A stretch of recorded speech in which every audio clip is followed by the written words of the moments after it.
श्री नितिन गडकरी जी का देश में E20 फ्यूल इतनी तेजी से इंप्लीमेंट करने में कोई पर्सनल फायदा नहीं है। हम देशवासी इस बात को सिर्फ एक प्रेस कॉन्फ्रेंस में मान लेंगे अगर गडकरी सर उस प्रेस कॉन्फ्रेंस में सिर्फ इन 3 सवालों के जवाब दे दे तो।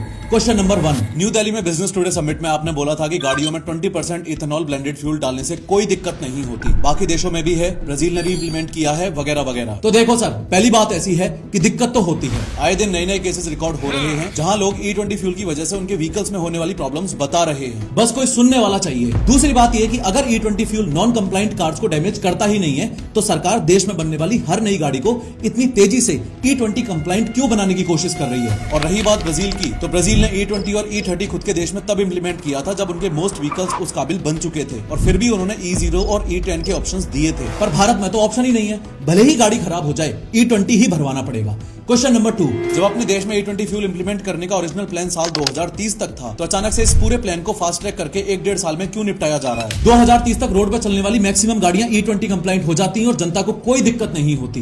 Question number 3, E20 fuel implementation को लेकर जब सरकार ने कहा था कि फ्यूल आम आदमी के लिए सस्ता होगा तो फिर अब तक क्यों नहीं हुआ। ऊपर से माइलेज भी कम हो गया है, मतलब लोगों को अब उतनी ही दूरी कवर करने के लिए ज्यादा पैसा खर्च करना पड़ रहा है। एक प्रेस कॉन्फ्रेंस, हमारे ये 3 सवाल और आपके पॉइंट टू पॉइंट जवाब। प्रतिनिधि हो आप हमारे, बहुत उम्मीदों से आपको उस गद्दी पे बिठाया है, क्या हम आपसे इतना भी नहीं मांग सकते।